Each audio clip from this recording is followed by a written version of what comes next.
לא יודע למה, נראה לי עברו איזה חודש, חודשיים מאז השיעור האחרון שלנו? כמה זמן עבר מאז השיעור האחרון? שבוע? כמו שעבר. באמת? כן. וואו, מרגיש לי, יש לי קצת, טוב, מה לעשות? ככה זה כנראה, אני קצת זה, אבל נראה אם אני יודע על מה אנחנו מדברים. אז זה מצגת חדשה, כן, שבוע שעבר כנראה, סיימנו את המצגת שהסתיימה עם המולקולר קלוק. זוכרים מולקולר קלוק? אוקיי, לא פתחתי את זה, כאילו פתחתי את המצגת הזאת, אז אין לי כאן את השקפים ככה כדי לעשות לכם חזרה, אבל בואו נעשה, נראה אם אנחנו יכולים לזכור המוח שלנו מה היה בשקפים של שבוע שעבר. אה, זה לא סוגר. אוקיי, מולקולר קלוק. מה זה מולקולר קלוק? זה אומר שיש איזשהו קצב קבוע פחות או יותר של אירועים. כן, אירועים, איזה אירועים אנחנו מדברים? איזה סוג של אירוע? אה? נכון, שזה קוראים, איך זה נקרא? Substitution. בסדר? אז קצב substitution rate הוא פחות או יותר קבוע. זה הרעיון של מולקולר קלוק. אוקיי?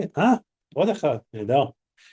אה, אז בסדר, אז זה הייתה המסקנה מכל מה שדיברנו, כן? היה גם את העניין של הקצב של המוטציה, שהוא שווה לקצב של substitution, קצת גנטיקה של אוכלוסיות, אני לא אחזור על זה, אבל המסקנה הייתה, וזה, אני מזכיר, זה נובע מהתיאוריה הניטרלית. אוקיי? דיברנו על נוטרליזם לעומת סלקציוניזם, קימורה אמר, נראה לי בעצם, באופן מפתיע, לשנות ה-60, שבעצם 60, 70, לא משנה, שבאופן מפתיע, שנראה שיש המון שינויים ברצף של ה-DNA של נגיד גנום האדם, או כל מיני מינים אחרים, שהם בעצם לא עושים שום דבר משמעותי ביולוגית, נכון? ולכן הם ניטרליים. האבולוציה לברירה הטבעית לא אכפת מהם. ובגלל זה יש לנו איזשהו קצב סאבסטיטושן שהוא פחות או יותר קבוע. אוקיי, אז הכל נובע מהתיאוריה הניטרלית, בסדר? זו נקודה מאוד מאוד חשובה, התיאוריה הניטרלית בעצם זה הבסיס להנחות המוצא של כל מה שאנחנו עושים. זה לא שאין ברירה טבעית, יש ברירה טבעית שמאוד מעניין אותנו ברירה טבעית, אבל רוב השינויים שקורים בגנום הם לא תחת ההשפעה של הברירה הטבעית. אוקיי, אז עכשיו אנחנו רוצים לקחת את הרעיונות האלה של ה-substitution rate ומזה להתחיל להבין מה זה מרחקים אבולוציוניים בין מינים ועצים אבולוציוניים, כן? שזה בעצם הכל מה שעושים באבולוציה מולקולרית, כן? זה הכל עצים, כן? הכל גם מולקולרית גם לא מולקולרית, העץ האבולוציוני הוא הבסיס לכל דבר שאנחנו, לכל סיפור שאנחנו רוצים להבין, תהליך שקורה לאורך ענפים של עץ. וכדי ל, להבין מה העץ, אנחנו בעצם צריכים לעבור דרך הרעיון של דיסטנס, evolutionary distance. אז בואו נראה מה זה דיסטנס. דיסטנס, אוקיי? evolutionary distance בין שני רצפים, זה יכול להיות רצפים של נוקלאוטידים, זה יכול להיות רצפים של חומצות אמינו. זה מוגדר בתור המספר הממוצע של ה-substitutions per site. אוקיי, אמרנו site זה איזשהו מקום מסוים ברצף, כן? נגיד הנוקלאוטיד ה-17 זה רצף של DNA, החומצה השלישית זה רצף של חלבון, זה site. אוקיי, ועכשיו אני אסתכל על הרצפים שונים וביטים שונים, באדם שימפנזה, עכבר, כלב, חתול, דולפין, ג'ירפה, ועוד 10 אלוקים אחרים, אני אראה שיש הבדלים, נוקלאוטידים משתנים, חומצות אמינו גם משתנות, ואז אני אוכל לראות מה המספר הממוצע של האירועים שקרו, substitutions, בכל מידע ברצף. אוקיי? עכשיו, שימו לב, בלבד לכם שאמרתי 10 מינים, בעצם אני מדבר רק על שניים, כן? שני רצפים. דיסטנס זה תמיד משהו שהוא בין רצף אחד לרצף אחר, כן? בין זוג, לא יותר מסוג. אחרי זה אנחנו ניקח את אותו קונספט ונכליל את זה נעבור את המשפט האחרון על הדיסטנס. שזה בן זוג? כן. איזה משפט? אני לוקח נגיד את הרצף של האדם ואת הרצף של העכבר ואני משווה אותם, כן. ואז אני רואה כמה substitutions היו, אוקיי? זה לא טוב. אני רואה כמה substitutions היו בין האדם והעכבר, אוקיי. ואז אני מחשב את הדיסטנס בתור המספר הממוצע של substitutions בכל עמדה ברצף, בכל סייט, כל סיקוונס סייט. זאת אומרת, אם לקחת סייט מסוים וראית שבאדם יש 4 ובעכבר 2, אז זה יוצא למשל... לא, סייט זה עמדה אחת. אז יש נוקלאוטיד, נגיד A באדם ו-G... לא, 4 שינויים עכשיו. אוקיי. איך אני יודע שהיו 4 שינויים? בעצם 4 אתה לא תדע, אבל 2 זה כן. אני אראה או שיש לאדם ולעכבר נוקלאוטיד שונה, או שיש להם את אותו נוקלאוטיד.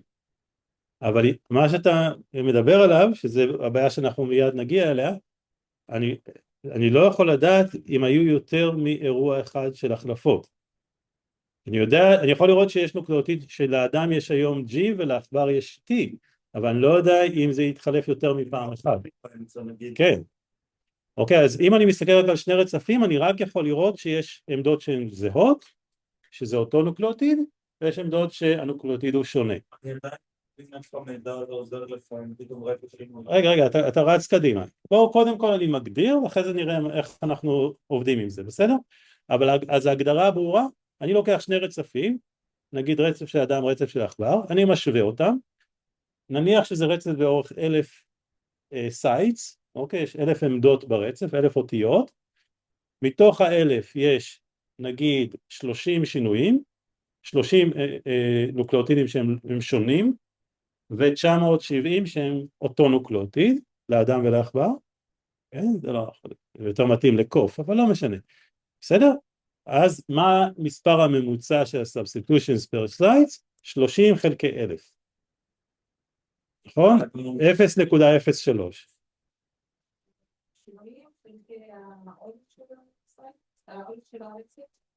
כן, זה ממוצע, לא?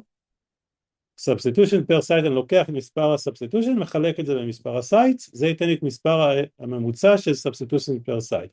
אם זה 30, אם יש רק 30 ב-1000, זה אומר שיש רק 3% מהעמדות שהיה בהם בכלל שינוי, אוקיי? יכול להיות מצב שנגיד יש לי רצף של 1000 שהיו בו 2000 שינויים, אוקיי? אז כל עמדה בממוצע השתנתה פעמיים, זה יכול לקרות. לא בין אדם לעכבר, בין אדם למלפפון אולי. ואז בין אדם למלפפון, הדיסטנס, האבולושיונרי דיסטנס הוא 2000 חלקי 1000, 2, כן? 2 substitutions per sites, אוקיי?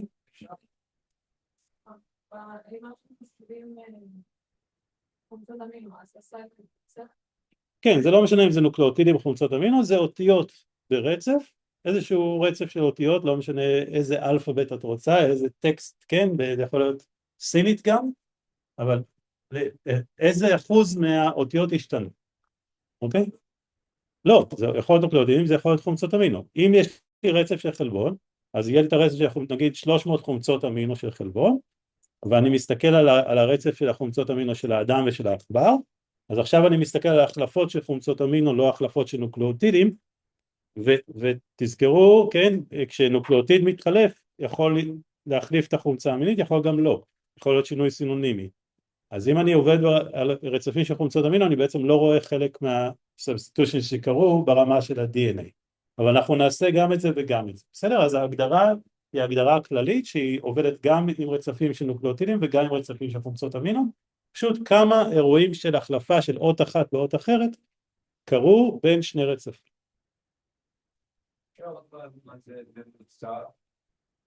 ממוצע. אני רוצה, נניח יש לי 1000 סייטס, אני רוצה לדעת, נגיד בסייט אחד היה שינוי אחד, היה סובסטיטושן אחד, בסייט אחר היו 3 אירועים של סובסטיטושנס, אוקיי? כי זה יכול לקרות, כן? תחשבו על זה שנוקלאוטיד יתחלף, אחרי מיליון שנה עוד נוקלאוטיד, הנוקלאוטיד הזה יתחלף עוד פעם, באותו נוקלאוטיד, כן? באותו מקום ברצף, התחלף 3 פעמים, אז היו 3 אירועי סובסטיטושן בסייט אחד, אוקיי? אז אני סופר, אני צריך לדעת כמה אירועי סובסטיטושן היו סך הכל, על כל הרצף, לחלק את זה במספר הסייטס. יכול לצאת מספר שהוא גדול מאחד, נגיד 2,000 חלקי 1,000 יצא 2, אבל בדרך כלל אנחנו נדבר דווקא על מרחקים שהם הרבה פחות מאחד. למשל 30 חלקי 1,000, אז זה 0.03, 3%, כי רק ב3% מהעמדות, מהסייטס, היה בכלל שינוי. בסדר? יופי, מצוין. זה קונספט מאוד מאוד בסיסי, זה יהיה הבסיס של כל מה שאנחנו נעשה עכשיו, דרך 100 שיעורים. אוקיי? או שהקורס ייגמר קודם. אז זה חשוב, בסדר? אוקיי, אז זה טוב ששאלתם ועשיתי כבר, התחלתי ככה לתת לכם דוגמאות באוויר, אבל הרבה יותר קל כשיש דוגמה מול העיניים, וכאן זה גם בא להראות לכם את התהליך, כדי שתחשבו על מה שקורה לאורך ציר זמן, אוקיי? ואנחנו בעצם מדברים על עץ, גם כשאני מדבר רק על שני רצפים, זה שני מינים שהם על עץ אבולוציוני, הזמן הולך מהאב הקדמון המשותף למינים שקיימים היום. אז היום יש לי שני מינים של שני קופים שונים, הם מינים נפרדים, אבל באיזושהי נקודת זמן, לפני איקס מיליוני שנים, הם התפצלו ממין אחד, שזה האנססטור, שהתפצל לשני מינים. אירוע של התמיינות מינים, ספיסיישן, אוקיי? דיברנו קצת, אולי בתקופת הקורס, מי זוכר? אהבתי את התמונה של הבן אדם שמחר. איזה בן אדם? לא, זה שני מינים של קופים, זה יותר גדול. אוקיי, אז מה קורה באבולוציה? יש איזשהו רצף, כמובן דוגמה היפותטית, זה לא באמת ככה, זה לא מה שאנחנו רואים כשאנחנו מנתחים רצפים אמיתיים, זה בכוונה כדי, כאילו אנחנו יודעים, כאילו אנחנו מסתכלים על התהליך, נניח שזה לפני 30 מיליון שנה, אוקיי? ועוברים מיליוני שנים, אחרי שהמין הזה מתפצל לשניים, בקו של הקוף הזה יש אירועי סאבסטיטושן, בקו של הקוף הזה גם יש אירועי סאבסטיטושן, וזה הרצפים. היום אין לי את הרצף כמובן, כשאני מרצף היום ואוסף את הנתונים למחקר אמיתי, אני לא יכול לרצף את האנססטור, כי לא נשאר DNA מלפני 30 מיליון שנה, נכון? דיברנו קצת על ancient DNA, DNA עתיק, ריצוף של DNA עתיק, ניאנדרטלים וזה. הצליחו לרצף DNA. ממתי? כמה זמן? ניאנדרטלים. דיברנו על הניאנדרטלים? לא נראה לי שדיברנו על הניאנדרטלים. לא כל כך, בקורס הזה לא. ושנים אחרות שיש קורס נורמלי, אז אני עושה שיעור שלם על אבולוציה של האדם, אבל אתם, זוכר שאלתי אתכם, אמרתם שלא באמת מעניין אתכם בני האדם, נכון? לא, איזה מעניין. מעניין? כן מעניין? לא, אני שאלתי, ואף אחד לא אמר כלום, לא? למה? מי אכפת? אז אנחנו לא עושים בשיעור הזה כי פשוט אין זמן, אבל ניאנדרטלים, כן, יש לנו את הגנום של הניאנדרטלים, שאין ניאנדרטלים חיים היום, נכון? אז איך יש לנו את הגנום? 50,000 שנה זה כלום, כן? זה אתמול בבוקר. DNA משתמר 50,000 שנה, גם כן לא במצב מושלם. יש עליו הרבה נזקים והוא נשבר וזה, אבל אפשר לרצף, ניאנדרטל. אפשר גם ללכת הרבה יותר אחורה. יש לנו גנומים מלפני מאות אלפי שנים, ואפילו מגיעים, אני חושב, למיליון או יותר. לא בטוח שבני אדם, אבל איזה ממותה מלפני מיליון שנה יש. ואז אנחנו יכולים באמת שיהיה לנו את הרצף של האנססטור, כן? אבל מה זה מיליון שנה, כן? כאן, המינים האלה, לפני כמה זמן התפצלו? אתם יודעים? דיברנו על זה? 4-5 מיליון, לא? קצת יותר, אבל כן, סדר גודל 5, 6, משהו כזה. אוקיי? אין ancient DNA, אי אפשר לרצף שום דבר מלפני 5 מיליון שנה. זה פשוט מתפרק, ה-DNA לא... אתם יכולים לרצף כל נוקלאוטיד בנפרד. עכשיו תנסו להרכיב את הגנום. זה לא יעבוד, אוקיי? אז אין לנו את הרצף של האנססטור, אנחנו מרצפים את שני הרצפים, את הרצפים שאתם רואים למטה, של המינים שקיימים היום, אבל כאן אני בכוונה מצייר לכם, זה ככה שאתם יכולים, כאילו אנחנו יודעים מה קרה, אוקיי? כי זה בעצם התהליך שאנחנו מנסים לחקור. כשאנחנו עושים עכשיו אנליזה של רצפים ונעשה חישובים של דיסטנס ולבנה עצים אבולוציוניים, אנחנו בעצם מנסים לשחזר להבין מה קרה.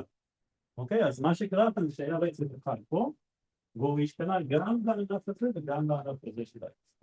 והשינויים זה פשוט substitutions. עכשיו, לאורך 6 מיליון שנה, יהיו מספר substitutions, כן? לא המון, אבל יהיו כמה, כן.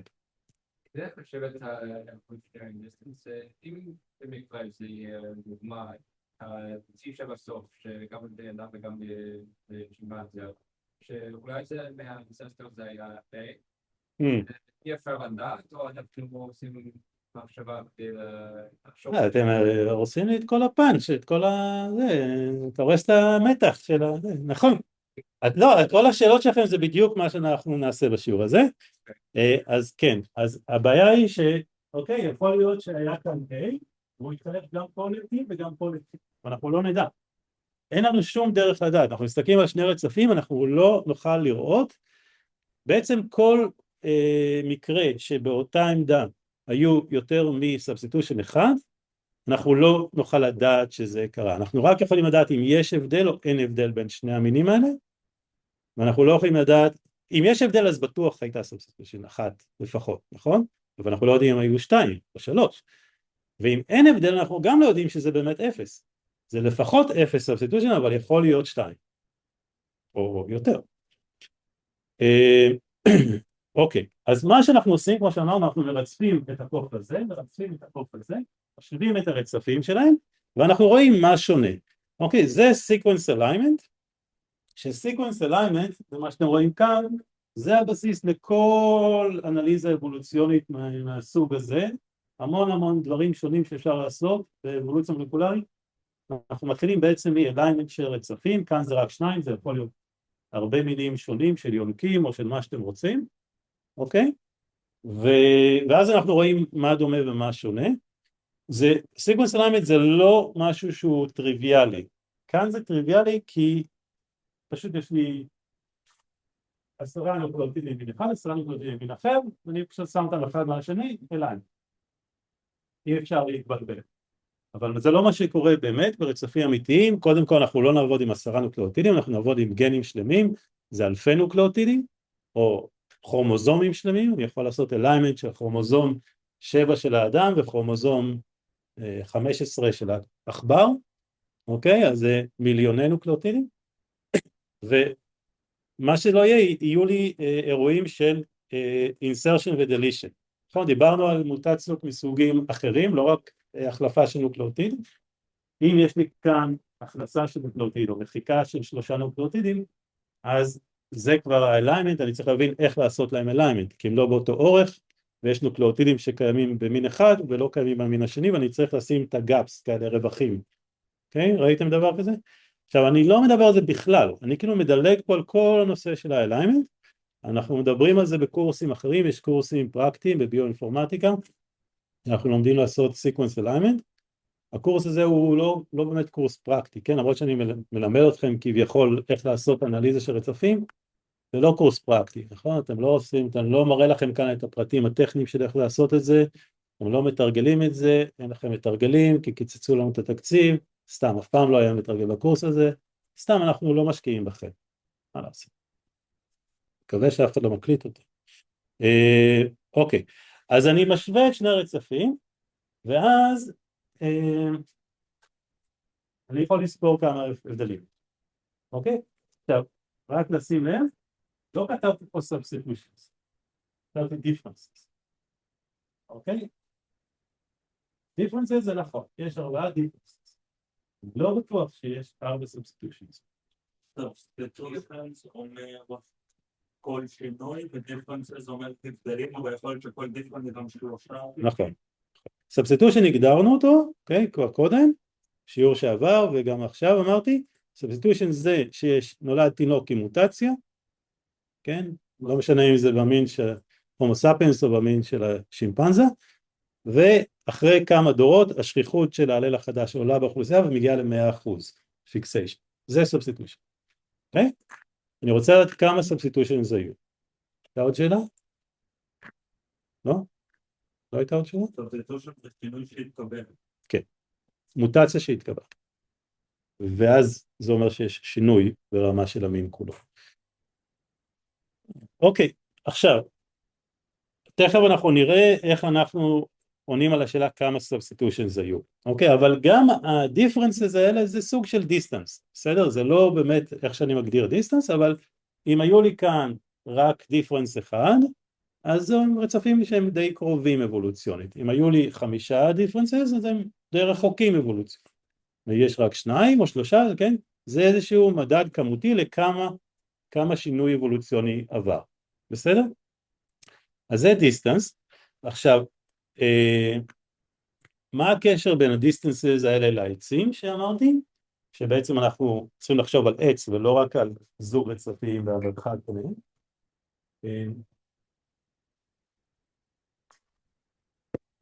אז תחשבו על עץ, כן? סתם יש כאן קריקטורה של עץ שנים, זה יכול להיות 10, 100, כמה שאתם רוצים. אם אני יודע מה העץ, ואני יכול להסתכל על האורכים של הענפים, אני יכול לסכום את האורכים של הענפים, ואני יודע מה הדיסטנס, נגיד בין הקוף הזה לקוף הזה. אני פשוט סוכם את האורך של הענף הזה, פלוס האורך של הענף הזה, זה הדיסטנס. אוקיי? לענפים בעץ יש אורך.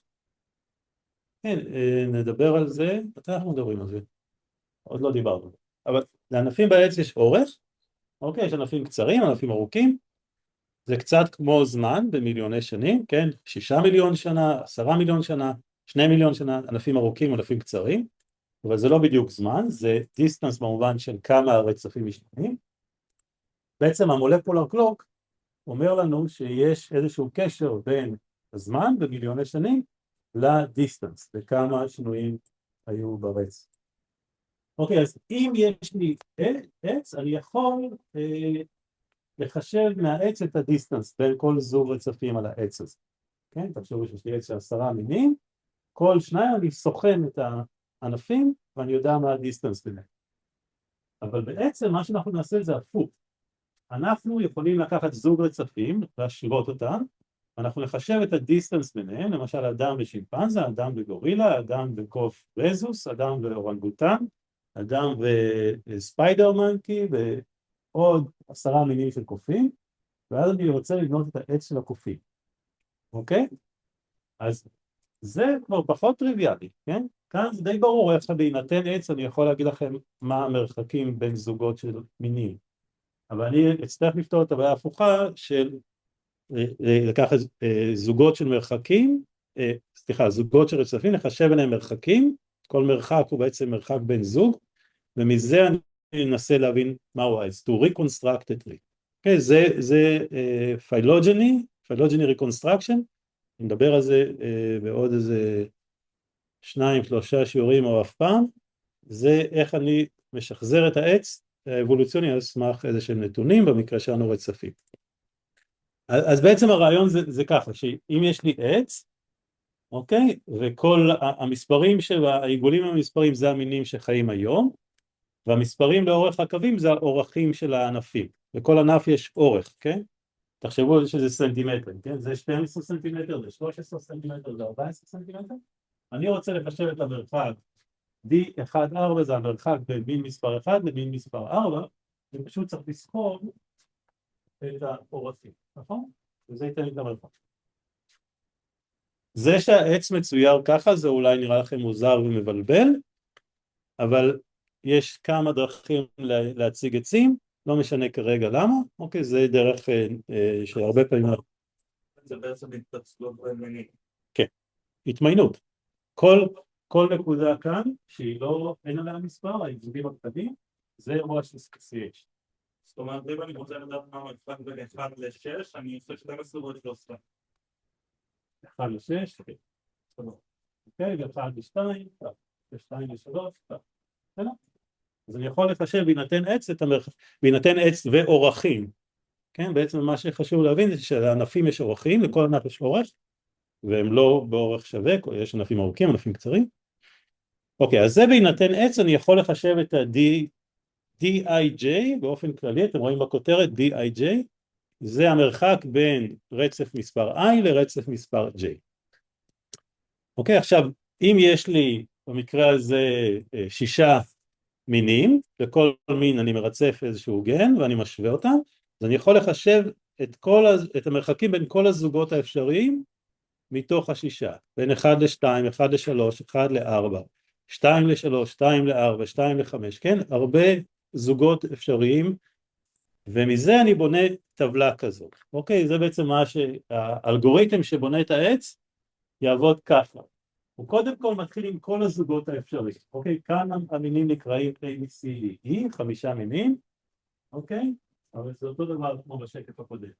אני רוצה לבנות עץ וחמשת המינים האלה, יש לי 5 מינים של דוקים, אדם, בר, עובדה, חתול וכלב. בסדר? אז אני מחשב את המרחק בין העכבר לחולדה, אני רוצה לשמור. אני מחשב את המרחק בין העכבר לאדם, אני רוצה ל-15. מחשב את המרחק בין העכבר לכלב, אני רוצה ל-16. בסדר? אני רושם את זה ככה בטבלה, וכל מסלול אפשרי יש לי מספר.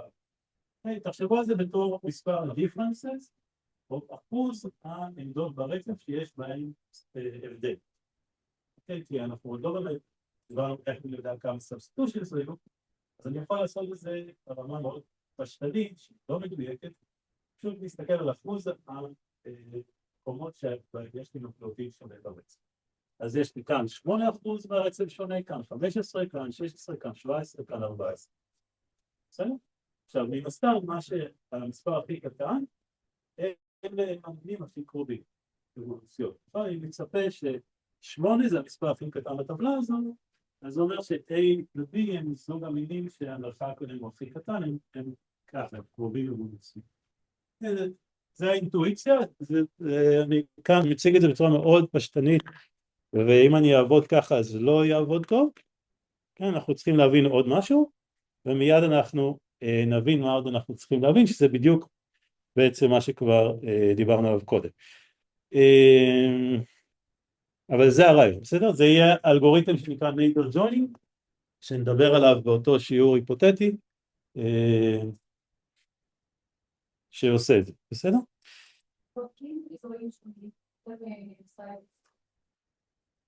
לא הבנתי? אני מסתכל על כל הרצף. יש לי רצף של נגיד גן מסוים, שיש בו 1000 סייטס, כן? ו8% מתוך הסייטס האלה יש בהם נוקלאוטיד שונה. אוקיי? אנחנו ניקח בדרך כלל, לוקחים איזשהו גן, נגיד המוגלובין, אני יכול לקחת את הרצף שלו בנוקלאוטידים, אני יכול לקחת את הרצף של חומצות אמינו, כן? אם זה חומצות אמינו, אז נגיד שהחלבון שלי הוא באורך של 200 חומצות אמינו, אז יהיו לי רצפים של 200 סייטס של חומצות אמינו. אם אני אקח את הנוקלאוטידים, אז זה 600. נכון? כי זה הרצף שמקודד, אז זה פי 3 יותר ארוך, זה יהיה רצף של נוקלאוטידים במקום חומצות אמינו. אני יכול לעשות את זה גם ברמה של ה-DNA וגם ברמה של החלבון. אוקיי? כרגע לא ממש צריך להבין בדיוק איך נחשב את המספרים האלה, כי זה בדיוק הנושא של השיעור. אז בואו נראה באמת מה כרוך למה אני אומר שזה לא כל כך פשוט, מה צריך באמת לעשות כדי לחשב את המספר בכל מקום בטבלה. אז אנחנו לא נדבר היום על איך אני עושה neighbor joining, כן, אני בעצם כל השיעור הזה וגם השיעור הבא, אנחנו רק נדבר על איך אני מחשב את המספרים בטבלה. בסדר? אוקיי, אז עכשיו בואו ניקח דוגמה קצת יותר מאתגרת, כן, כאן קוראים דברים שקורים בעולם האמיתי, ובדוגמה הראשונה שנתתי לכם, בכוונה לא עשיתי את זה, אבל מה קורה כאן? כאן יש לי החלפה של A ו-G, נכון? ואחרי זה גם A השני מתחלף ל-G, ופה יש לי החלפה של G ו-T, ואחרי זה, מה מתחלף? ה-A הזה מתחלף ל-C. בסדר? עכשיו, מה שתשימו לב, אחרי שאני שם את שני הרצפים אחד מעל השני, אני רואה שיש לי כאן G מול C. עכשיו, אני צבעתי לכם אותם באדום, אז אתם יודעים ששניהם עברו שינוי. שני ה-substitution, גם ה-G וגם ה-C הם תוצאה של substitution. נכון? גם ה-G של הקוף הראשון וגם ה-C של הקוף השני הם לא מה שהיה ב-ancestor. אוקיי? אז בעצם יהיו לי כאן multiple substitutions per site. אוקיי? זה תהיה הבעיה שאנחנו נדבר עליה, הבעיה של multiple substitutions, ואז אני בעצם לא יודע, אני אחשוב שהיה כאן, אם אני אמחק את הצבע עכשיו, תדמיינו שאתם עיוורי צבעים, עכשיו אתם לא יודעים שזה שניהם התחלפו. אתם רואים פה G פה C, אומרים טוב, לאנססטור היה, מה היה לאנססטור? אולי G אולי C, אנחנו אף פעם לא יודעים, כן, אני כאן, אני לא יודע שלאנססטור היה G וה-T זה מה שנקרא ancestral ו-derived, אוקיי? זה התכונה של האנססטור G, זה התכונה שהיא derived של הלא אנססטור, של המין שהתפתח מהאנססטור, T, אז זה האנססטרל וזה ה-derived. אבל אני לא, כשאני מסתכל על שני רצפים אני רואה שהם שונים, אני אף פעם לא יודע, לא יכול לדעת מה היה במקור, כן? מה היה נוקלאוטיד שהתחלף למשהו אחר. ואותו דבר כאן, אני רואה G ו-C, אני לא יודע. אולי לאנססטור היה G והוא התחלף ל-C, אולי לאנססטור היה C והתחלף ל-G. אין לי שום דרך לדעת שלאנססטור היה A, כי אני לא יכול לרצף DNA מלפני 6 מיליון שנה. אז זה הבעיה של multiple substitutions.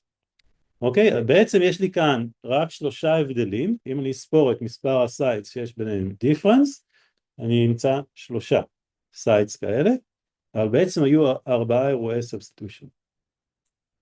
נכון? יופי. אז, וזה בעצם מה שאנחנו צריכים להתגבר עליו כשאנחנו באמת רוצים לחשב דיסטנס. אם אני רק אספור שינויים, אז זה לא באמת מדד נכון לדיסטנס, כי זה לא, מספר הסאבסטיטושנס הוא יכול להיות יותר גדול. מה שאנחנו דיברנו עליו בעצם זה נקרא ה-Hamming distance, או P, אוקיי? proportion of differences, אוקיי? זה לא באמת ה-evolutionary distance, זה לא מספר ה-substitution, זה מספר ההבדלים, זה אנחנו נשתמש במשתנה P כדי לייצג את זה, אוקיי? אז כאן, בדוגמה הזאת, זו הדוגמה הקודמת, שאין לנו בעיה של multiple substitutions, אז יש לי 4 הבדלים, נכון? אז ה-P distance, ה-Hamming distance P, זה 4, מספר ההבדלים חלקי אורך הרצף, 4 חלקי 10, 40% זה 0.4. בסדר? אבל, כאמור, בגלל שלפעמים קורה שבאותה עמדה היה יותר מסאבסטיטושן אחד, אז ה-P, ה-Hamming distance הוא לא באמת מדד נכון ל-evolutionary distance. אז אנחנו לקחת בחשבון את העניין של multiple substitutions, אוקיי? השקף הזה בעצם רק רוצה לתת לכם כל מיני דוגמאות לתרחישים אפשריים. מה יכול לקרות? אוקיי? כאן זה המקרה הפשוט שיש רק אחד, רק שינוי אחד, רק substitution אחד. אוקיי? A ל-C, substitution אחד, one change, one difference. אוקיי? כאן היה לי A, בקוף הזה נשאר A, אבל בענף שמוביל לקוף השני היו 2 אירועי substitution. אוקיי? אז עכשיו יש לי כאן 2 changes, 1 difference. אוקיי? גם פה, זה בעצם הדוגמה שהראינו קודם, היה לי A באנססטור, הוא התחלף גם ל-G, גם ל-substitution של A ל-G בקוף אחד, וגם A ל-C בקוף שני. 2 changes, 1 difference. אוקיי? מה עוד יכול לקרות? parallel substitution, זה מי אמר את זה קודם? אתה אמרת את זה קודם, נכון? שאולי היה באנססטור A, שהוא התחלף בשני המינים, לאותו נוקלאוטיד. עכשיו, למה שזה יקרה? זה לא סביר, נכון? נכון, זה לא סביר, כי כל מין עובר אבולוציה באופן בלתי תלוי במין השני. אז השינויים הם אקראיים, מוטציות אקראיות, מה ההסתברות שלשני מינים יהיה בדיוק באותה נקודה שינוי לאותו נוקלאוטיד? סיכוי קטן. כן, זה סיכוי קטן, אבל יש לנו מיליארדים של נוקלאוטידים, מיליוני שנים, זה יקרה. אוקיי? אז זה תרחיש אחד אפשרי. אבל יש את כל התרחישים האפשריים האלה, כל פעם שיש לי יותר מסאבסטיטושן אחד, אז אני בבעיה. כן? כאן היו לי 2 אירועי substitutions, אבל אני לא רואה שום הבדל. אני חושב שזה בעצם לא היה שום substitution. כאן היו לי 3 שינויים, אבל אני לא רואה שום הבדל. בסדר? כאן 2 שינויים, זה נקרא כאילו back substitution, reverse, כן? מחזיר את המצב לקדמותו. ואז אז שלושת התרחישים, הסצנריו שיש למטה, זה בעצם מקרים שאני מסתכל על הרצפים, אני לא רואה שום הבדל, אבל בעצם קרו הרבה דברים.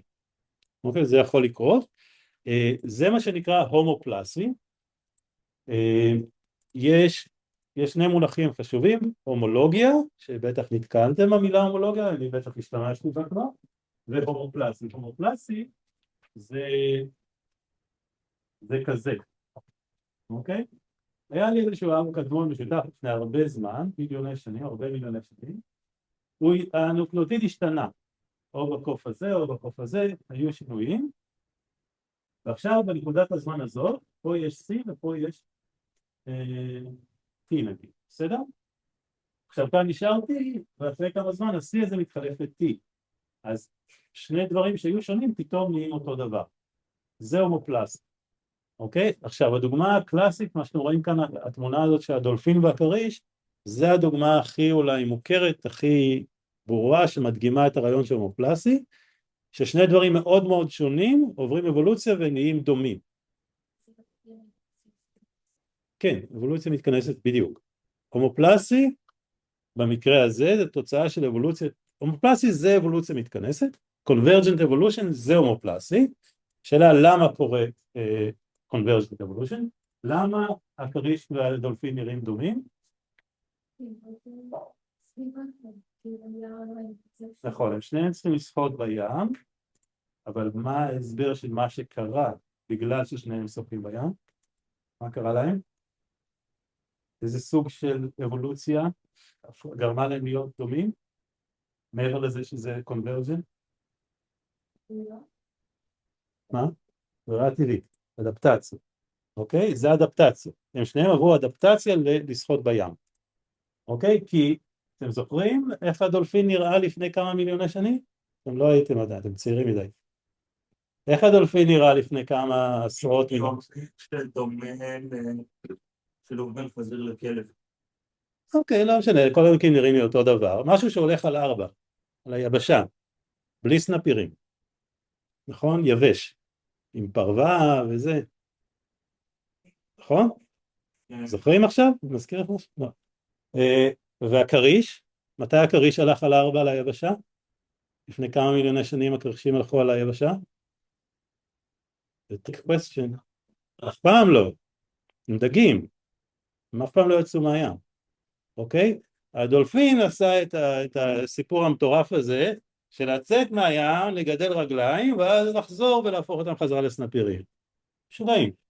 אוקיי? אז זה Convergent Evolution שהוא אדפטציה למשהו, כן? לתנאי סביבה מסוימים, לנישה אקולוגית מסוימת, כן? להתאים את עצמך, להצליח לשרוד, כן? לאכול, להתרבות בתנאים מסוימים בסביבה מסוימת. אז זה מאוד חשוב, ההבדל בין הומופלסי להומולוגיה. אוקיי, אז כאן זה ככה כדי לצורך האילוסטרציה, שתי דוגמאות מאוד מאוד מוכרות, מאוד ברורות, מאוד חזקות, להבדל בין הומולוגיה להומופלסיה. אוקיי? זה אולי בעצם קצת מטעה, כי כאן זה לא שלא רואים שיש הומולוגיה. קשה לראות שיש הומולוגיה, להסתכל על היד שלי, והרגל של הסוס, והכנף של הטלב, מה הקשר בכלל? כן, אבל אם אני מסתכל על הרגל של הפרה, של החזיר, של הפיל, של הסוס, של הג'ירפה, ושל הכלב והחתול, אולי גם הספר, אז הם אותו דבר, הם נראים דומה, ברור לי שזה הומולוגי, נכון? הרגל הימנית הקדמית של הפרה היא מאוד דומה לרגל הימנית הקדמית של החתול. בסדר, יש לה פרסה, וגוף, וזה ככה עם רגל, בגדול זה אותו דבר. זה נראה אותו בין, זה עושה אותו דבר. הכנף של הטלף נראית אחרת מהרגל של הפרה, נכון? אבל אם מסתכלים על העצמות, אז רואים שהעצמות של הכנף של הטלף בעצם בדיוק אותו מבנה כמו האצבעות שלנו בסנפיר של הלוויתן. כן, הלוויתן, הדולפין, שניהם עשו את הדבר המוזר הזה. ולחזור לזכות הים, אבל באב הקדמון המשותף של כל המינים האלה של היונקים, היה את מבנה עצמות מסוים בגפיים, כן, 4,000, האב הקדמון מודח את 4, ואחרי שהמינים האלה התמיינו, אז אנחנו החלטנו להפסיק ללכת לדברים האלה, לעשות דברים משוגעים. הלידתן החליט בכלל בספורט, ולהפוך אותם בסנפירים, והטלף התחיל להשתמש בזה בשביל לעוף. אבל כשמסתכלים על העצמות רואים שזה איברים הומולוגיים. אוקיי? זה איברים הומולוגיים שהשתנתה הפונקציה שלהם, ולכן הם השתנו, נראים אחרת. וכאן לעומת זאת אצל הדולפין, הסנפיר שלה, תיקחו את הסנפיר הזה של הכריש, והסנפיר הזה של הדולפין, הם נראים מאוד דומים, כן? אבל הם לא הומולוגיים. אי אפשר ללכת עם הסנפיר הזה של הדולפין, לחזור אחורה בכל מיליון שנה לראות איך כשחוזרים אחורה בזמן הסנפיר הזה משתנה, עד שמגיעים לאב הקדמון המשותף של הדולפין והכריש שהיה לו גם סנפיר כזה. לא, כי זה הפך, כי בכלל הם איבדו את הסנפירים, התחילו ללכת על העצמות נראות אחרת לגמרי אחרת, זה לא איבר הומולוגי כמו שאלה איברים הומולוגיים. אוקיי, נגיד הסנפיר גב בטוח, לא בטוח אולי לגבי הסנפיר הזה, אבל הסנפיר גב בטוח. לאב הקדמון של הדולפין לפני כמה עשרות מיליון שנים לא היה סנפיר על הגב, 100%, שום דבר לא היה שם. בסדר? זה ברור ההבדל בין הומולוגיה להומופלסיה? שזה לא באמת, כל הסיפור הזה לא שייך לקורס הזה, אנחנו מדברים על נוקלאוטידים, אבל עכשיו אתם מבינים שכשאני מדבר על החלפות של נוקלאוטידים כאלה, בשורה, בשלושת הדוגמאות שלמטה, זה בעצם כמו הדולפין והכריש, זה הומופלסיה, בסדר? יופי. אוקיי, זה סתם עוד שקף שמראה את אותו דבר, אוקיי? תחשבו שזה היה הרצף של האנססטור, הוא עבר אבולוציה לשני הרצפים שאתם רואים כאן, המון דברים השתנו, כן? זה הרבה זמן אבולוציוני, יכול להיות שיש כאן 50 מיליון בשנה, אז המון נוקלאוטידים משתנים, זה הכל סאבסטיטושנס, כן? שרואים סוג של החלפה של נוקלאוטיד אחד באחר, אבל יש לנו כאן A שמתחלף ל-C, שמתחלף ל-T, שמתחלף ל-G. וכאן יש לי C שהתחלף ל-G, ובמין השני אותו C התחלף ל-A, כן? לא, משנה. השאלות לא מעניינים, כן? זה דם דבר ובמיוחד. אבל הרעיון זה שמה שפשוט להבין שיש כאן הרבה מקרים שאותה עמדה התחלפה כמה פעמים. היום יש לי את הרצפים האלה, אחרי 50 מיליון שנה אני רואה רק את הרצפים שיש היום, אני שם אותם אחד מול השני, אני משווה אותם, אני רואה עושה את העליים, והוא מוצא את ההבדלים, מחשב כמה הבדלים יש לי, 3 כאורך הרצף, נגיד 30% differences. אבל בעצם זה לא 30%, זה הרבה יותר substitutions, mutations, אבל בעצם זה לא mutations, substitutions סופיות. למה זה, מה זה אומר שזה 13 במקום 3? זה אומר שכשאני אנסה לחשב את הדיסטנס, אני אעשה 3 חלקי הפרובלם, כן? מ-3 חלקי 10, ו-0.3, אני אגיד הדיסטנס 0.3, לא, הדיסטנס זה 13 חלקי 10. זה 1.3, לא 0.3. כי זה מה שאני רוצה לדעת, כמה substitutions היו. בסדר? אבל זה מה שאנחנו קוראים ה-P, אוקיי? 3 חלקי 10 זה ה-P, ומה שאנחנו רוצים זה את ה-D, את ה-13 חלקי 10. ואנחנו נראה שהרבה פעמים ה-D יהיה יותר גדול. הוא לא חייב להיות יותר גדול, הוא יכול להיות שווה, אבל הרבה פעמים הוא יהיה יותר גדול. אולי הוא יהיה קצת יותר גדול, הוא יהיה הרבה יותר גדול. כאן הוא הרבה יותר גדול, נכון? למה זה כל כך קיצוני כאן? כי אני עשיתי הרבה שינויים באותו מקום. אתם רואים, כאן עשיתי 3 שינויים על אותו סייט. אז תגידו לי, זה לא סביר, נכון? למה שאותו סייט יעבור כל כך הרבה שינויים? אולי יש סיבה? יכולה להיות סיבה?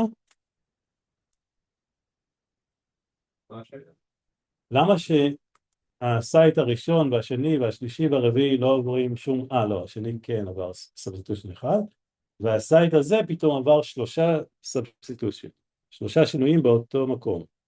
זה לא סביר, נכון? מה? לא משנה, מה זאת אומרת? אבל אמרנו שמוטציות הן אקראיות. אז מה הסיכוי שכל המוטציות ייפלו בדיוק באותו מקום? אמרת גם די כמה שיעורים שיש בנתימטריה לעשות, נכון? שקצב המוטציה הוא לא באמת אחיד לאורך הגנום. נכון? זוכרים? אמרנו שהמוטציות הן אקראיות, אבל לא במובן שבכל מקום ברצף יש הסתברות שלו. בבני אדם זה ידוע שיש מה שנקרא hotspots, mutation hotspots, מקומות בגנום שיש יותר מוטציות מאשר מקומות אחרים. דיברנו על הדוגמה של ה-GC, נכון? של המתילציה. אם יש לי CG, C שאחריו G, אז זה מגדיל את הסיכוי למוטציה. אוקיי? ואם אני מסתכל על רצפים של חומצות אמינו, אז זה בכלל משהו אחר, כי חלבון, כמו המוגלובין, אמרנו שיש לו הרבה עמדות שהן שמורות, שהן לא יכולות להשתנות, כי הברירה הטבעית מונעת שינוי. ואז בעצם לא כל עמדה ברצף יש לה הסתברות שווה למוטציה ניטרלית, כי הן לא ניטרליות. כן? כי זה חומצה אמינית שהיא מאוד חשובה לפעילות של החלבון. אז בחלבון זה יקרה יותר, שאנחנו נראה שיש עמדות שלא משתנות בכלל, ויש עמדות שמשתנות כל הזמן כי הן לא חשובות. אתם רוצים הפסקה? כן. סבבה. 10 דקות? כן. יופי. 10 דקות. הייתה שאלה טובה בהפסקה. דוד? שאלה טובה על מה בעצם, כמה אירועים כאלה וכמה אירועים כאלה יש. רוב המקרים זה יהיה אחד מהאלה של המולטיפול סאבסטיטושן או סינגל סאבסטיטושן. למה סינגל?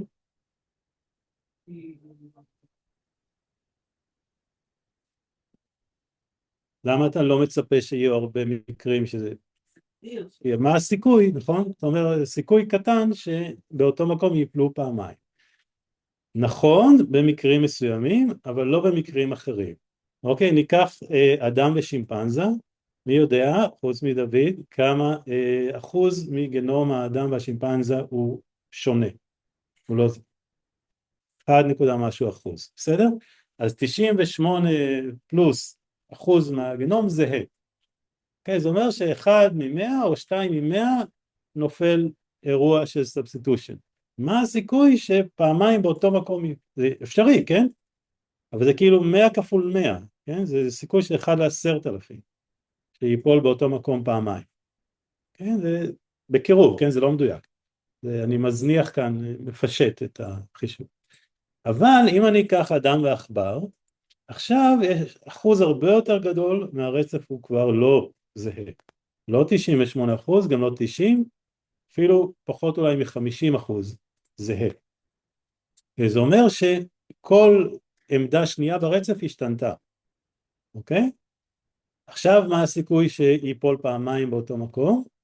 נניח שזה חצי, הסתברות היא חצי למוטציה? חצי אחוז? לא, חצי, 50%. אז רבע. רבע, אוקיי? רבע מהעמדות והגנום יהיו כבר, אז זה תלוי, ככל שהמינים יותר רחוקים יהיו לנו יותר מולטיפל סאבסטיטושן. וזה מגיע גם לרמה ש90% מהעמדות ישתנו פעם אחת או יותר, או 99% מהעמדות ישתנו פעם אחת או יותר. אוקיי? ואז ברור ש90% או יותר גם יכול להיות יותר מסאבסטיטושן אחד, כן? נגיד, יכול להגיע למצב ש90% מהעמדות היה יותר מסאבסטיטושן אחד. וזה נדיר שיש עמדה שיש בה רק אירוע אחד. זה תלוי במרחק האבולוציוני. ככל שהמרחק יותר גדול, יהיו לנו יותר בעיות כאלה. אוקיי? יופי, זו שאלה טובה, אז בגלל זה חזרתי לזה. אוקיי, עכשיו אנחנו בעצם מתחילים להיכנס לאיך אנחנו באמת עושים את זה, איך אנחנו פותרים את הבעיה. אוקיי, דיברנו על הבעיה, עכשיו זה פתרון. ופתרון הגיע משני חבר'ה בשם ג'וקס וקנטור, שהם היו הראשונים שהציעו correction for multiple substitutions. אוקיי, הם המציאו שיטה מתמטית, שזה כל מה שנדבר עליו מעכשיו בכמה שעות, זה מודלים מתמטיים, אולי אני אקצר את זה קצת, אני אנסה לא לבזבז את זה יותר מדי זמן, כי אתם לא כל כך אוהבים מתמטיקה, נכון? אף אחד לא אוהב מתמטיקה. אז בואו נראה איך ג'וקס וקנטור ב-1969, כשנחתו על הירח, זה משהו פרה-היסטורי. הם לוקחים את המודל הכי פשטני שאפשר. מה זה מודל? מודל זה משהו שהוא לא באמת מה שקורה במציאות, הוא ממדל את המציאות. מודל פשטני זה משהו שהוא מניח שהמציאות היא נורא נורא פשוטה. באיזה מובן הם מניחים שהיא פשוטה? מה ה-assumption של המודל שלהם? שכל substitution הסתברות אלפא. כל הסוגים השונים של substitution, בכל מקום ברצף, לא משנה, תמיד היא אותה הסתברות. שאנחנו יודעים שזה לא נכון. נכון? יותר מדי פעמים אמרתי לכם שזה לא נכון. אתם גם יודעים למה זה לא נכון. זה לא נכון. אתם יודעים מה אומרים על מודלים? למדתם קצת על מודלים מתמטיים באיזשהו קורס? בטח נאלצתם, לא? היה לכם קורס של ניר? ניר ספיר? כן. אין שם מודלים? יש, הדחקתם. אתם בטראומה, אני מבין. בסדר, לא משנה. מודל, מה אומרים על מודל? אין כאן, אנחנו לא עושים מתמטיקה בקורס הזה, אל תפחד. אבל זה פילוסופיה על מודלים. מודלים הם אף פעם לא נכונים. זה הרעיון של מודל, הוא לא נכון. המודל הזה הוא לא נכון. כן, אמרתי לכם כבר, בצורה הכי ברורה שאפשר. זה לא נכון שכל substitution הוא אותה הסתברות. אז למה? למה שנשתמש במשהו שאנחנו יודעים שהוא לא נכון? אוקיי? אז יש אמירה כזאת, באנגלית זה all models are wrong, but some are useful. Some are useful. אוקיי? מודל הוא בהגדרה wrong. אוקיי? אם הוא לא היה wrong, הוא לא היה מודל, הוא היה מציאות. בסדר? כל הרעיון של מודל שאנחנו מתארים משהו בצורה פשטנית, שמאפשר לנו לעשות קצת חישובים, לעשות מתמטיקה, סטטיסטיקה, כי אם אני אנסה באמת לעשות את החישובים בצורה שהיא 100% מדויקת, אני לא אצא מזה. אין לי שום סיכוי. אני גם לא יודע וגם אני צריך מחשב בגודל של היקום כדי לחשב את החישובים. בסדר, אז עם המודל הזה קל לי לחשב. כי כל אירוע היא הסתברות אלפא. אלפא זה איזשהו הסתברות, כן? 3%, 0.5%, 18%, לא משנה. זה איזשהו הסתברות. בסדר, אבל כל שינוי, לא משנה אם זה A ל-G, פורין לפורין, או A ל-C, פורין לפירימידין, או פירימידין לפורין, או פירימידין לפירימידין, הכל אותה הסתברות. אנחנו יודעים שזה לא נכון, אוקיי? אבל זה, בתור קירוב ראשון, זה מאפשר לנו לעשות את ה-correction for multiple substitutions, ואחרי זה אנחנו נעבור למודל קצת יותר מורכב, שיהיה בו יותר מפרמטר אחד, כאן יש רק פרמטר אחד אלפא, נעבור מפרמטר אחד לשני פרמטרים, שיהיה לנו גם אלפא ובטא, ואז זה יהיה קצת יותר טוב, קצת פחות לא נכון, אוקיי? אבל גם עם שני פרמטרים זה עדיין לא נכון, כי המציאות היא יותר מורכבת. זה מודל של פרמטר אחד, אלפא. אוקיי, עכשיו, אם יש לי מודל כזה, עכשיו כל מה שאנחנו נעשה בקורס הזה, זה שימוש במודלים הסתברותיים. אוקיי, זה נקרא מודל הסתברותי, probabilistic model, מודל שמגדיר הסתברות שדברים יקרו. אוקיי, כאן יש רק סוג אחד של אירוע שיכול לקרות, substitution של נוקלאוטיד אחד לנוקלאוטיד אחר, וזה לא משנה איזה, זה תמיד אותה הסתברות. המודלים יותר מורכבים יהיו בהם סוגים שונים של אירועים שיכולים לקרות, למשל החלפה של פורין לפורין או החלפה של פורין לפירימידין. איך קוראים לזה? לא substitution, איך קראנו לזה? שניהם? לא, זה לא סינונימוס. סינונימוס זה שקט. זה לא קשור לסינונימוס, זה השאלה אם אני מחליף באותה קטגוריה בינם ובין עצמם, או מקטגוריה אחת לקטגוריה אחרת. לימדתי אתכם מונחים שונים, טרנזישן וטרנסוורז'ן. כן? צריך זה אתם צריכים לזכור. כן. טרנזישן זה במאוזן פה, בשקף הזה, וטרנסוורז'ן זה במונח ובאלכסון. אוקיי. אבל כרגע אנחנו עובדים עם ג'וקס וקנטו, רק אלפא, רק הסתברות אחת קבועה. אוקיי, ועכשיו אנחנו יכולים להשתמש בזה, אנחנו יכולים לחשב כל מיני הסתברות של כל מיני דברים. למשל, יש לי בזמן 0 נוקלאוטיד מסוים, A נגיד, ואני יכול לשאול בזמן T, אחרי T יחידות זמן, כן, שלא משנה מהם היחידות, תחשבו על זה בתור מיליוני שנים נגיד, מיליון אחד של שנים, 2 מיליון שנים, זה לא יהיה מיליוני שנים, אבל לצורך הנוחות נחשוב על זה בתור ש-T זה מספר מיליוני שנים, אז אני יכול לשאול בזמן T מה יהיה הסתברות, PAT שהיא ההסתברות שאחרי T מיליוני שנים יהיה עדיין A באותו מקום. אוקיי? שזה היה A נשאר A. ולעומת זה אני יכול לשאול מה ההסתברות G, מה ההסתברות שאחרי T מיליוני שנים יש לנו G. ובגלל שיש לי את המודל ואני הגדרתי מה ההסתברות לכל דבר, אלפא, אז אני יכול לחשב את זה. אוקיי? אבל בעצם, שימו לב, אנחנו רוצים, זה כל הרעיון פה, זאת הפואנטה, לקחת בחשבון multiple substitutions. אוקיי? יש לי כאן תרחיש. אני עכשיו מדבר על ההסתברות שיהיה A ב-time 2, time 2, T equals 2. אוקיי? היה לי A ב-T שווה 0, ויש לי A ב-T שווה 2. אבל יכול להיות שפשוט נשאר A, 2 מיליון שנים, אבל גם יכול להיות ש-A מתחלף ל-C, וה-C מתחלף חזרה. זה התרחיש של המולטיפל סאבסטיטושן שדיברנו. ובעצם המודל של ג'וקס וקנטור מאפשר לי לקחת את כל זה בחשבון. אוקיי? עכשיו, בגלל שאמרתי שאני לא רוצה שכשארית הסמסטר אני אחפור לכם על מודלים הסתברותיים, אני עכשיו קצת מדלג. יש כאן שקפים שרשומה בהם מתמטיקה. אני מזהיר, אני הולך להחליף, אם יש כאן מישהו שיש לו פוביה לאלגברה, אוקיי, הולכת להיות משוואה, שקף הבא. או שתסיטו את המבט, או ש...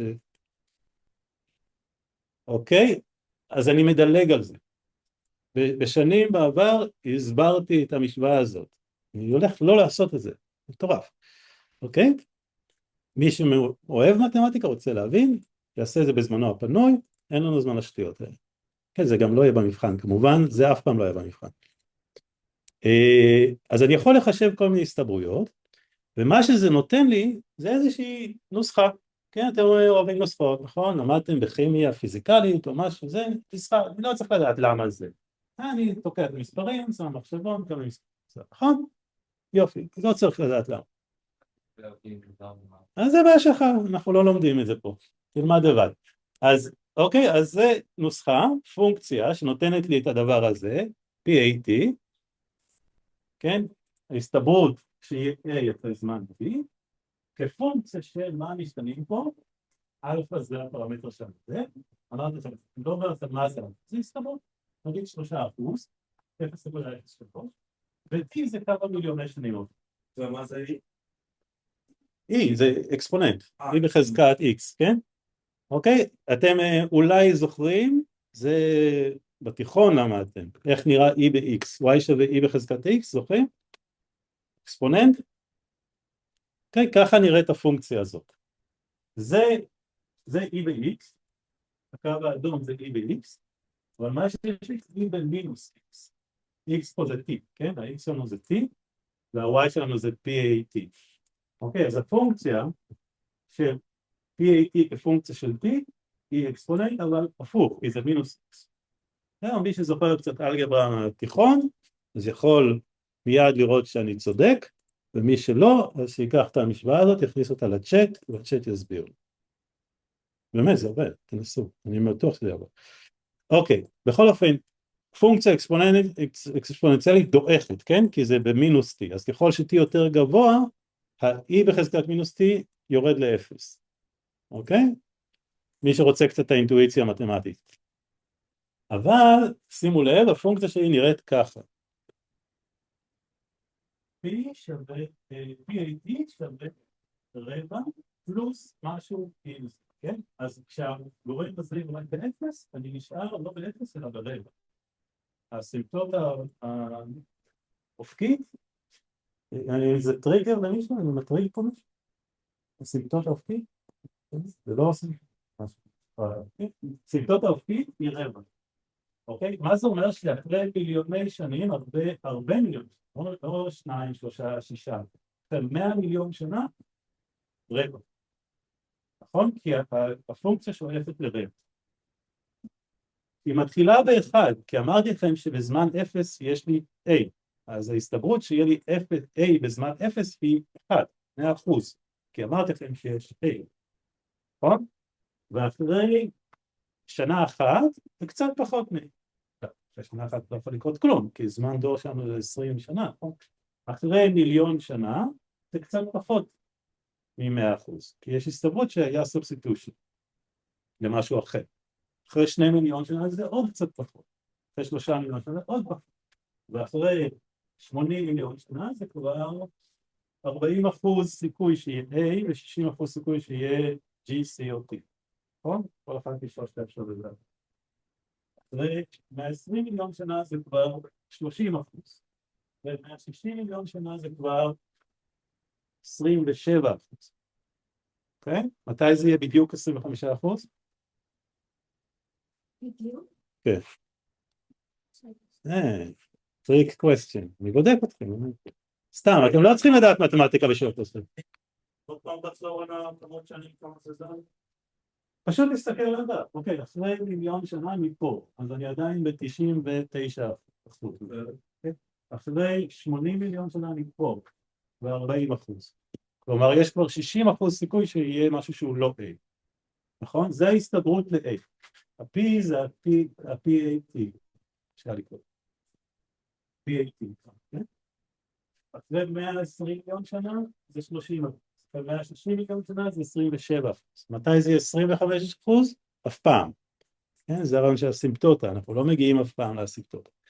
אבל זה כמובן תיאורטי, כן? במציאות, אחרי מיליארד שנים זה כבר, מכל סיבה פרקטית זה 25%.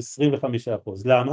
כי אחרי הרבה מאוד זמן אבולוציוני, לא משנה מה היה לי, איזה נוקלאוטיד היה לי בהתחלה, יש לי 25% סיכוי לכל נוקלאוטיד.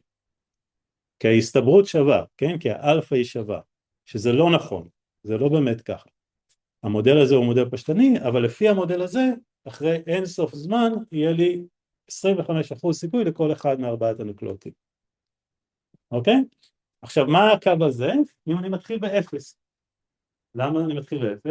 אמרתי לכם שאני מתחיל עם A, נכון? אז זה 100. זה בעצם אומר שאני מתחיל ב-C נגיד. נגיד שהתחלתי עם C, אז ההסתברות שיש לי A היא 0. אבל אחרי מיליון שנה כבר יש הסתברות של 1% שיהיה לי A. וככל שהזמן עובר, זה גם שווה. בסדר? זה האינטואיציה של המתמטיקה. אתם לא צריכים לדעת מה זה איך מנתחים פונקציה אקספוננציאלית. אתם לא צריכים לדעת איך פיתחתי את המשוואה הזאת, אבל אתם כן יכולים להבין את המשמעות של המתמטיקה, שזה מה שחשוב בקורס הזה, זה מה שחשוב לנו. לא שתדעו לפתח את המשוואות, אלא שתדעו מה המשמעות שלהם, ואיך להשתמש בהם. בתוצאה, ג'וקס וקאנטר אמרו לכם, זה ככה, עכשיו אתם תבינו מה זה אומר ואיך להשתמש בזה. אוקיי, אז מהמשוואה הזאת של P של T, אני יכול לחשב את המשוואה שלי. D כפונקציה של P. אוקיי, וגם פה אני מדלג על כל המתמטיקה. אוקיי, D זה ה-distance, evolutionary distance, מספר ה-substitutions per site, ו-P זה ה-coming distance. אוקיי? ה-differences, לא substitutions. אז אם יש לי 0.4, P, אני שם פה 0.4, ואני מקבל פה את ה-D. D עם כובע כי זה אומדן. כי אני מעריך, כן, אני עושה איזשהו estimate, אומדן סטטיסטי, של כמה substitutions באמת היו. differences אני רואה 0.4. אז אני יודע, זה האובזרבציה, זה אני רואה בעיניים שלי, יש 40% מהרצף שונה. אבל כמה substitutions per site עשו אני לא רואה, זה לא אובזרבציה. זה הסקה סטטיסטית, בעזרת מודל מתמטי, כן, סטטיסטיקה, מתמטיקה, אני אעריך מהו ה-D. וה-D יצא יותר מ-P, כמו שאמרנו, כן? אמרנו שאם ה-D הוא 0.4, סליחה, ה-P הוא 0.4, אז ה-D יהיה כנראה יותר מ-0.4. יכול להיות שווה, יכול להיות גדול. הוא יצא גדול, כי 0.4 זה לא מעט. כן, אמרנו שימפנזה זה 0.014, אמרת, נכון? מאמין לך, נראית לי רציני. אבל בסדר? מה שחשוב זה לא המשוואה, אלא זה. אוקיי, זה גרף שמראה את הקשר בין P ו-D. אוקיי, זה ה-P, ציר ה-Y פה זה P, וציר ה-X זה D. כן, זה פונקציה כאילו הפוכה. אבל זה יותר נוח להראות את זה ככה. זה המרחק הגנטי, זה כמו מיליוני שנים, למרות שזה לא מיליוני שנים, זה evolutionary distance, מספר substitutions per site. genetic distance ו-evolutionary distance זה אותו דבר. תראו לשקפים גם את המונח evolutionary distance, גם את המונח genetic distance, זה אותו דבר.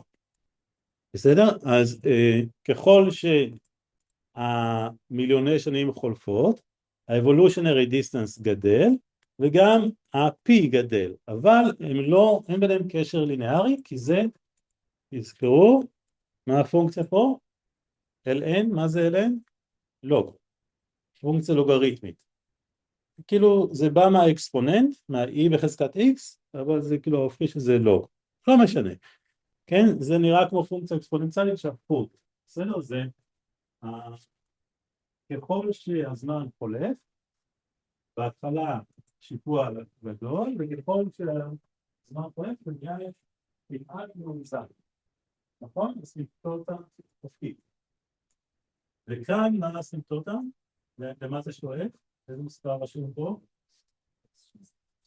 מה? לא כתוב. 75. למה? הפי המקסימלי שאני אגיע אליו זה 75. 0.75. למה? תחשבו על זה שיש לי שני רצפים. מה זה פי? זה אחוז העמדות השונות ברצף. יש לי 1,000 נוקלאוטידים ממין אחד ו1,000 נוקלאוטידים מהמין השני. כשהם עברו רק מיליון שנים או 6 מיליון שנים, אז יהיה לי רק אחוז אחד מהעמדות שהן שונות. נכון? אבל ככל שהזמן עובר, עברו עוד 5 מיליון, עוד 10 מיליון, עוד 20 מיליון, עוד 100 מיליון שנים, אז יש אחוז גדול יותר ויותר של העמדות שהן שונות. זה אף פעם לא יגיע ל100%. למה זה אף פעם לא יגיע ל100%? נגיד שכל עמדה ברצף התחלפה 1,000 פעם. אוקיי? זה אומר שה-D הוא 1,000. כן? 1,000 substitutions per site. כל עמדה התחלפה 1,000 פעם. כן?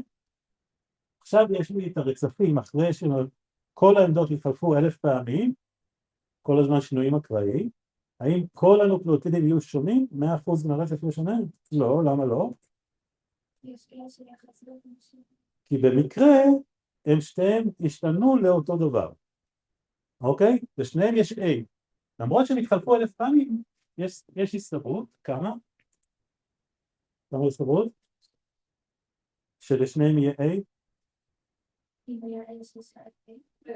לא, לא היה A. זה התחלף 1,000 פעמים. מה ההסתברות שאחרי 25% סיכוי שלשניהם, לא A, סליחה, 25% סיכוי שלשני הרצפים יש את אותו נוקלאוטיד. לא A בהכרח, כן? יכול להיות שלשניהם יש L, לשניהם יש C, לשניהם יש G, לשניהם יש T. אבל אותו נוקלאוטיד, ולכן כשאני מחשב את ה-P, אז אני לא סופר את זה בתור דיפרנס, כי אני רואה בשניהם את אותו נוקלאוטיד. אוקיי?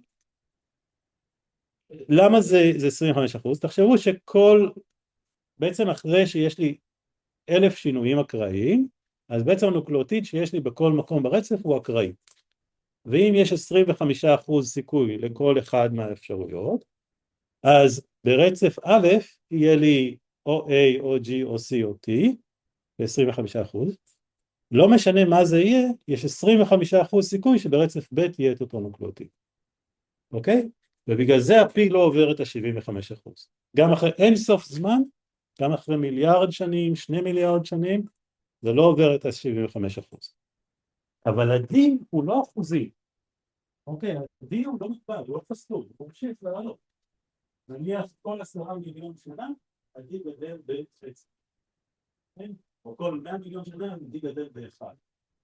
אז רואים עוד נעים, ועוד נעים, עוד נעים, מגיע ל3, 4, 5, 6, אחרי 600 מיליון שנה, זה יהיה כבר 6. הוא ממשיך, כן? הוא פונקציה, ה-D, בגלל השונות המולקולרי, ה-D הוא פונקציה לינארית של הזמן. ה-D יש לו קורלציה לינארית עם מספר מיליוני השנים שחלפו, זה evolutionary distance ב-substitutions, יחידות שונות. זה זמן במיליוני שנים, וזה substitutions per site. אבל יש ביניהם קשר לינארי. תלוי בקצב המוטציות. נכון? בסדר? עכשיו, זה מה שנקרא saturation. אחרי הרבה זמן, אחרי ש-D הוא מגיע ל-2, 3 או יותר, עכשיו, כש-D גדל בעוד אחד, הפיקו בראשי משתנה. הוא משתנה ברמה הזאת שאני כבר לא אוכל לראות את זה. כי יש לי, אני עושה סטטיסטיקה על נתונים שהם מוגבלים, הנתונים שלי מוגבלים, יש רעש בנתונים שלי, אז אני לא אוכל בכלל לשים לב שקרה משהו, שזה גדל מ-3 ל-4. זה saturation. אני יודע להבדיל יפה מאוד בין 0.1 ל-0.2. זה יהיה לי קל להבדיל. אבל בין 3.1 ל-3.2 אין שום סיכוי שאני אבדיל. בגלל הבעיה הזאת של סטורציה. למה saturation? בגלל זה כן רווי, זה הרצף רווי substitutions. אוקיי? לא יודע באיזה שפה נגיד את זה. זה לא בשום שפה, לא. אוקיי, saturation, מבינים למה זה saturation? כן?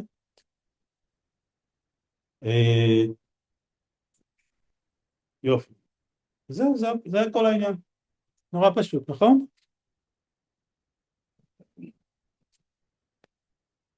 בסדר? איך אנחנו נשתמש בזה? אנחנו ניקח שני רצפים, נעשה ביניהם alignment, נראה כמה differences יש. נספור את ה-differences, 30 חלקי 1000, זה ה-P. נתקע את זה בנוסחה, נקבל את ה-D. אם ה-P היה 0.03, ה-D יהיה קצת יותר מ-0.03. הוא יהיה 0.034 אולי, כן? לא יודע, משהו כזה.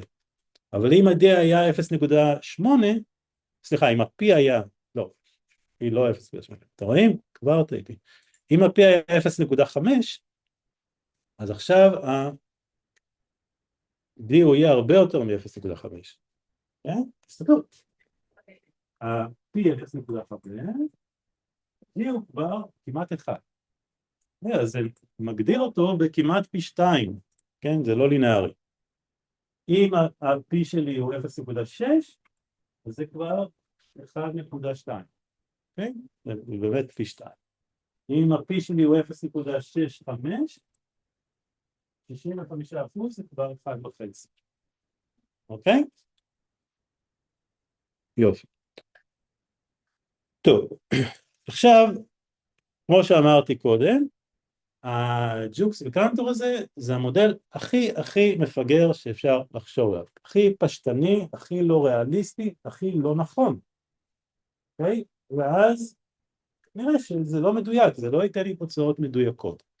אוקיי? זה לא מודל ריאליסטי. אנחנו יודעים שלמשל הדבר הכי ברור שדיברנו עליו, זה ההבדל בין טרנזישן לטרנסוורז'ן. זוכרים מה יותר נפוץ? טרנזישן או טרנסוורז'ן? מה יש הסתברות? נכון, טרנזישנס קוראים הרבה יותר מטרנסוורז'נס. החלפה של פורין אחד בפורין אחר היא הרבה יותר, ההסתברות שהיא הרבה יותר גבוהה מהחלפה של הפורין בפירימידין. החלפה של פירימידין אחד בפירימידין אחר היא הרבה יותר, הסתברות שהיא הרבה יותר גבוהה מהחלפה של הפירימידין בפורין. וכאן בא קימורה כמובן. צריך את היפנים, תקשיבו, בלי היפנים היינו נתקעים עם הג'וקס וקנטור האלה. הוא אומר, חבר'ה, עזבו אתכם מהאלפא הזה, תביאו לי גם בטא. אני לא יכול רק עם אלפא, אני רוצה שני פרמטרים. אוקיי? ואצל קימורה, וקימורה זה 2 parameters model, זה אותו דבר בדיוק, רק שיש לי שני פרמטרים. ועכשיו, אלפא, זה ההסתברות של הטרנזישן, substitution של טרנזישן, ו-substitution, כן? לא mutations. מה ההסתברות ל-substitution של טרנזישן? אלפא. מה ההסתברות ל-substitution של טרנזישן? בטא. אוקיי, כמו שאמרנו, בטא יהיה משמעותית יותר קטן לך. בסדר? תמיד אלפא יותר גדול מבטא. וזה הכל. ואז עושים אותו דבר, את כל המתמטיקה וכל זה, יותר מסובך, כי יש לי עכשיו שני פרמטרים. היחס ביניהם הוא לא קבוע, תלוי על איזה אורגניזם אנחנו מסתכלים. יש אורגניזם שזה יהיה הבדל יותר גדול, יש אורגניזם שזה יהיה הבדל יותר קטן, אבל הוא תמיד פער משמעותי. אוקיי, לפחות פי 2, האלפא יותר גדול מבטא, לפחות מפי 2, הוא יכול להיות פי 5 או יותר, כן?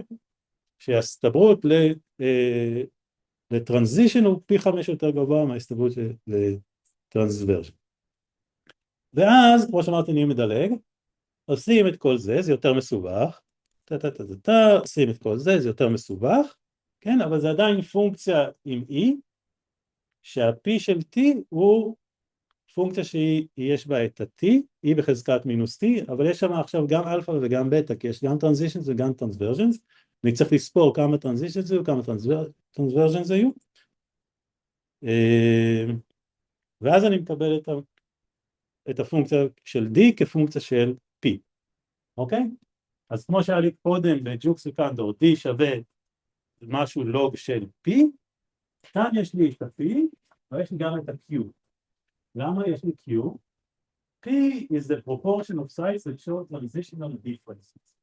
אני סופר את ההבדלים בין האדם והקוף, או האדם והעכבר, אני מסתכל האם זה הבדל שהוא טרנזישן או הבדל שהוא טרנסוורז'ן. יש לי G מול A, אז זה G מול A, זה טרנזישן או טרנסוורז'ן? G מול A, טרנזישן. אם יש לי G מול C זה טרנסוורז'ן. אז אני סופר בנפרד, וזה ה-P וה-Q. ה-P זה כמה טרנזישנס יש חלקי אורך הרצף, וה-Q זה כמה טרנסוורז'נס יש חלקי אורך הרצף. אני צריך לספור אותם בנפרד, כי המודל מתייחס אליהם אחרת. יש להם הסתברות שונה. בסדר? ואז אני תוקע את ה-P ואת ה-Q פה, שם מחשבון, מקבל D. אבל בסופו של דבר זה פונקציה לוגריתמית, כן, משהו מינוס לוג, זה אותו סוג שזה נראה אותו דבר, זה פשוט מודל יותר מורכב, יש לו עכשיו שני פרמטרים, שתי סוגים שונים של אירועים של הסתברויות, והדיסטנס, כן, זה עדיין, זה D1, בסופו של דבר אני מקבל D1, שזה כמה סאבסטיטושן סך הכל פר סייט בממוצע. בסדר? אז לסיכום, יש לנו מודלים הסתברותיים, שמתארים את ההסתברויות של סאבסטיטושן של נוקלאוטיד אחד ונוקלאוטיד אחד. אוקיי? בעזרת מודל הסתברותי כזה, מודל מתמטי, אני יכול לעשות אינפרנס, הסקה סטטיסטית של משתנים שמעניינים אותי, כמו למשל D. אוקיי? D זה מה שאנחנו מדברים עליו, דיסטנס. אוקיי? יש לנו לכל מודל simplifying assumptions, ג'וקס וקנטור, הכי מפגרים, תחשוב ג'וקס וקנטור זה בגלון אדם, כי מורה כבר הכי כיתה א', הוא כבר חושב, הוא כבר יכול לעשות חישובים יותר מורכבים, בסדר? הוא אומר אוקיי, היא פותרת את ה-simplifying assumptions, כי ג'וקס וקנטור חשוב שהכל דבר אותו הסתברות, זה ברור שזה לא נכון, אנחנו יודעים, מסתכל, אני רואה שטרנסוורז'נס סטורית, והסתברות של פי 5 יותר קטנה מטרנזישן, זה לא הגיוני להתערב מזה, בסדר? אבל זה עדיין פשטני, גם המודל של קימורה הוא עדיין פשטני ביחס למציאות, שהביולוגיה היא סופר מורכבת, יש לנו מטילציה על הסלים ולפני G ועוד אינסוף דברים מורכבים שקורים בביולוגיה בכלל, ולכן זה לא כל כך פשוט, אז גם המודל של קימורה הוא לא נכון. עדיין מודל הוא עדיין לא נכון. פשוט להתגבר על הטעות הכי בוטה של ג'וקס וקנטור. כן, ותזכרו שאנחנו מדברים עדיין על סתם רצף של נוקלאוטיד. אנחנו לא חושבים על זה אפילו שזה רצף של נוקלאוטיד לחלבון, שכשיש שינוי לא סינונימי, החומצה המינית מתחלפת, ואז הברירה הטבעית תפעל על זה. אוקיי? אז זה יסבך לנו עוד יותר.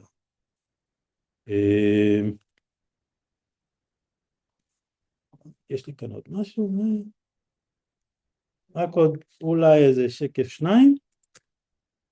זה פשוט דרך אחרת להציג את המודלים, אוקיי?